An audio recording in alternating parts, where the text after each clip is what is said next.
Queen of the Coast, Episode 5. As I watched Zara walk home alone in the middle of the night, I couldn't help but feel a deep sense of sadness.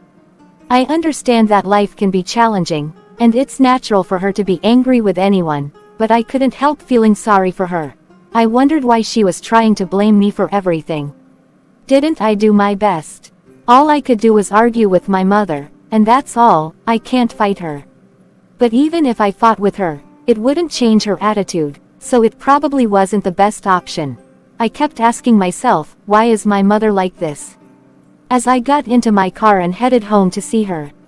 When I arrived home, I opened the door forcefully and slammed it shut, making a loud noise.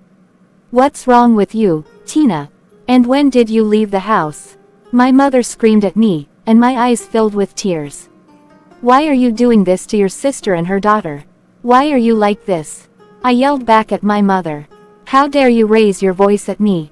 Are you mad? Are you insane? How dare you shout at me?" She responded with an angry voice, standing up from the couch and stepping closer to me. Meanwhile, Auntie Benita sat there and did nothing as my mother stepped closer to me. I kept watching her, and tears rolled down my cheeks. That's one thing I liked about her: she cared about me as her child. But that didn't mean she should treat other people's children negatively.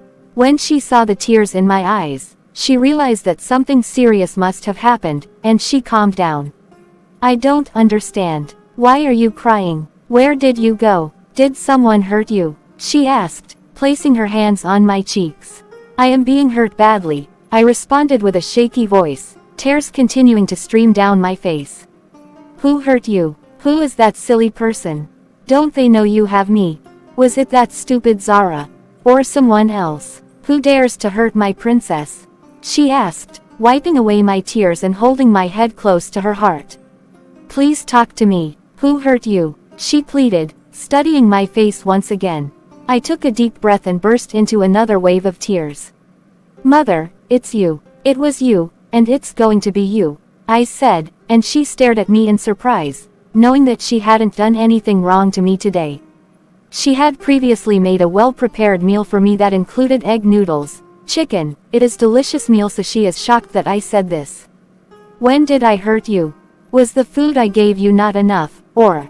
She trailed off, removing her hand from my shoulder and folding her arms. "Please don't tell me this is all because of that thing called Zara and her mother," she asked, and I nodded my head while tears continued to fall. "Her mother is dead, probably because you pushed her away. Mum, you killed her mother," I cried out, and she looked at me with emotion in her eyes.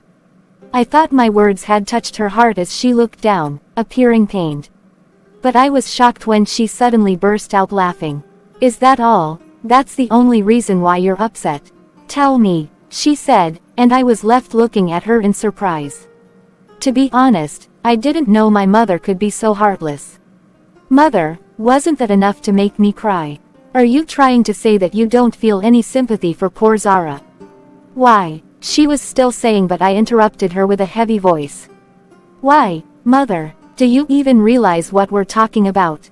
You just made someone an orphan," I responded, looking incredibly angry. It was raining, and it was cold, but I felt a heat rising within me. I couldn't believe what I was witnessing. "Yeah, why? Why should I regret it? You mean I should regret taking away a miserable life?"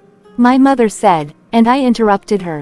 "A miserable life? Yes, a miserable life. Zara should be grateful to me for taking away her frustration. Are you telling me that you didn't notice that woman was frustrating her? At least now she can live without stress. Her mother was living a worthless life. She didn't deserve to live. If I were to be a mother, I would probably," my mother continued, but I interrupted her again. "Say it, Mother, I dare you to say it," I yelled at her. "Why the hell would you want me to say it? I love you and David, and I wouldn't want to miss either of you or let you suffer," she replied, trying to touch my cheeks, but I pushed her hand away. "You see, your mind wasn't telling you that you just took away someone's happiness, just like David and I are to you. You know what? I think it's better for me to suffer than to watch you hurt other people just because of us.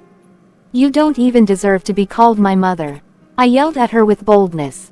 I knew I was crossing my limits, but I was so annoyed at that moment, and she understood that. Mother, what if Zara is to help you in the future, and with all these things you are? I was saying when they interrupted me.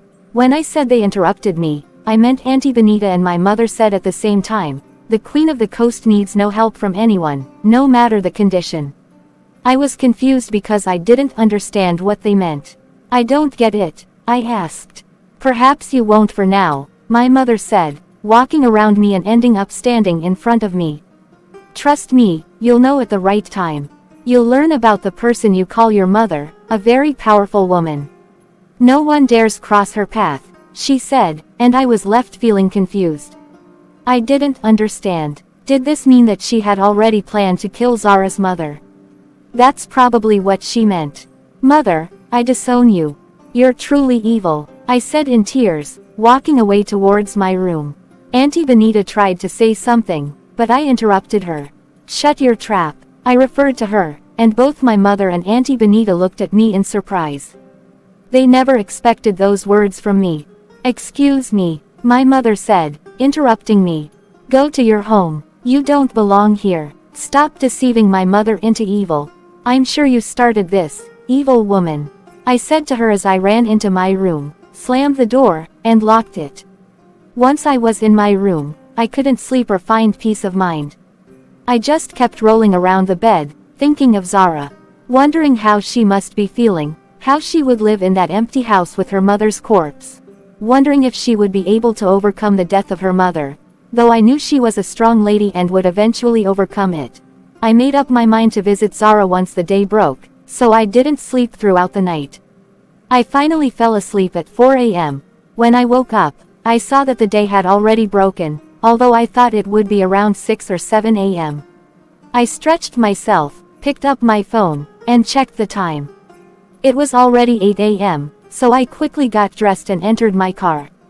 My mother had already left for work, and I was sure that Aunt Benita wouldn't dare ask me where I was going, so I left the house freely with my car heading to Zara's house. As I approached their house, I decided to walk the rest of the way. I parked my car at the corner and walked towards Zara's house. When I got closer, I saw Zara burying her mother in the grave she had dug all by herself. Tears streamed down my face. Zara was so dirty, and I could tell that she had been digging the grave since the night before. She was covering the grave with sand when I arrived, and that means she is burying her mum. As I approached, my heart was filled with tears, and after covering the grave, Zara fell on top of it. I could hear her crying bitterly, rubbing herself on the sand. Tears streamed down my face. I stopped coming closer because I knew she was very angry at the moment. I didn't know whether to console her or go back home and return when she will be calm. Or should I talk to her now? I was unsure of what to do.